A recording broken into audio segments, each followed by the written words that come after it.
Good morning. Let's talk speed, right? So speed, like how fast something moves, is usually figured in distance over time. And you know a lot of these. Let's say your grandma drives down the road at 10 miles per hour. Well, in using this formula and knowing what per means, that means 10 miles per hour.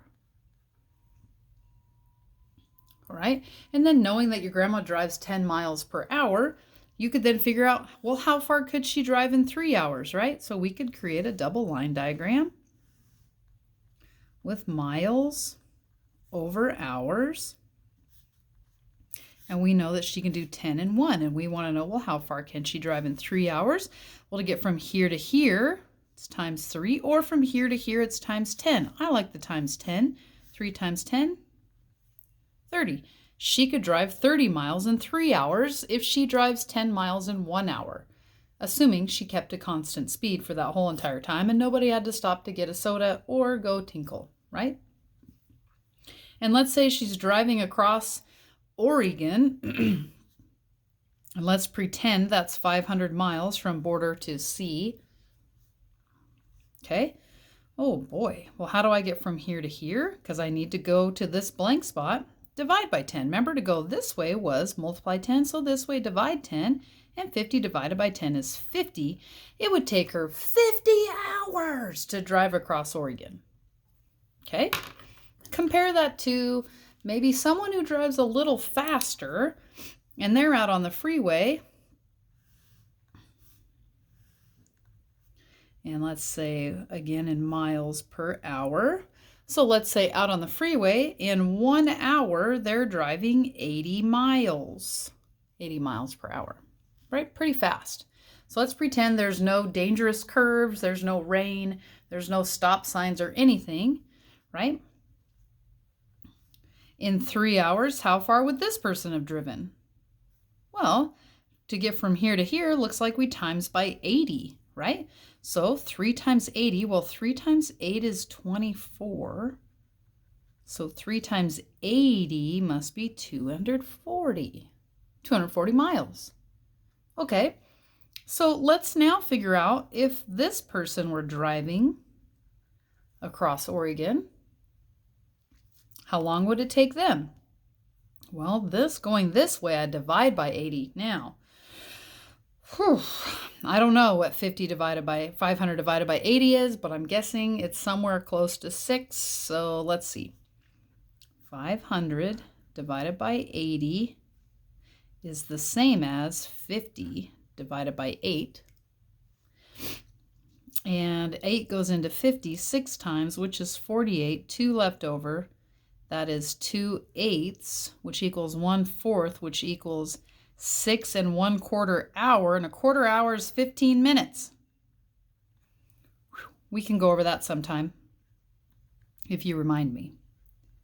So it would take this person 6 hours and 15 minutes to drive across Oregon versus 50 hours, right? Because they're going at different speeds. Speed is just a rate. It's just a ratio, okay? So let's pretend we have these two pretend characters named Lynn and Diego. Okay, and Lynn and Diego both ran for 10 seconds. Oh, Mr. Remus said that time should go on the bottom of our ratio. And a fraction is just a ratio. I could have easily have written this with our little colon, okay, but I didn't. Lynn ran 40 meters in that time, and Diego ran 55 meters in that time. Who's faster? Well, a lot of people would be, well, obviously Lynn, because look, her number is smaller. And some people would say Diego because his number is bigger. So let's figure this out. The best way to figure this out is, in order to compare, they must share. And so they do actually share.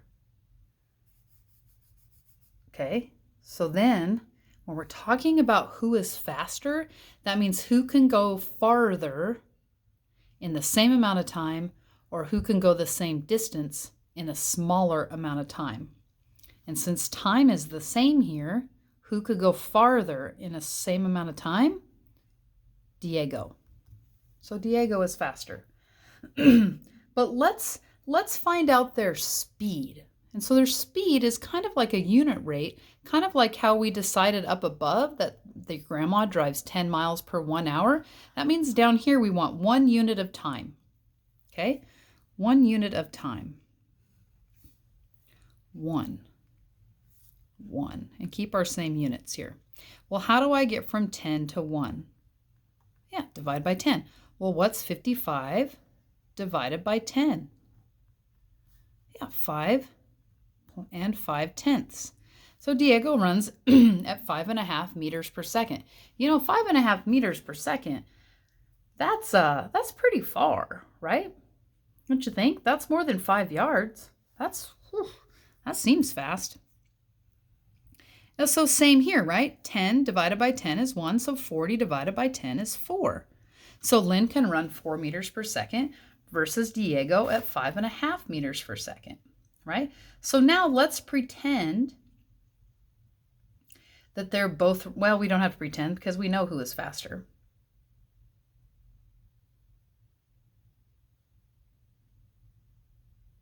Let's ask another question.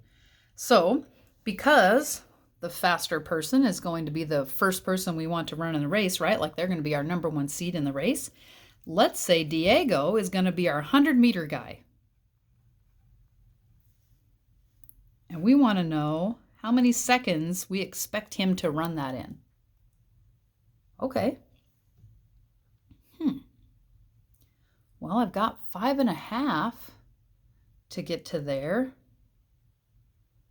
Let's see, gosh. Well, how do I get from here to here? From seconds to there, to meters? Oh, yeah, times by 5.5, right? Inside the rate, we can see a relationship, and between the rates, we can see a relationship. So inside the rate is a lot like when we see it going this way. Or, excuse me, inside the rate is this way. So up here, when we were talking about our grandma, we knew that we could times by 10 going this way, right? So this is similar, right? Down here, we're going to times by 5.5. Well, then if I have to reverse order, I need to divide by 5.5. So we're going to have to take this and divide by 5.5. Now Miss D is wishing she had her calculator, but it's moved. It's in some other location. So we'll just do it by hand. All right, when we divide by a decimal, we got to make this a whole number, make this move the same number of spaces, fill in the blank. 55 goes into 10, none. 55 goes into 100, once. 45. 55 goes into 450. Oh, man. What do you guys think? 50 goes into 100 twice. And there's 4 of them. So could I try 8? I'm going to try 8. 55 times 8, 40, 44. Oh, that's pretty close. Okay, 440. 10 left over. 55 goes into 100 one time. We know because we did that, right? Oh, I see a repeating thing here, so I'm going to guess that's that. So let's round this up to 18.2. 18.2 seconds. 100 meters in 18.2 seconds.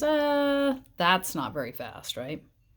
I mean, it's fast enough. It's faster than me for sure. Okay? So we found this by using the relationship inside the ratio versus between the ratios, like we did before.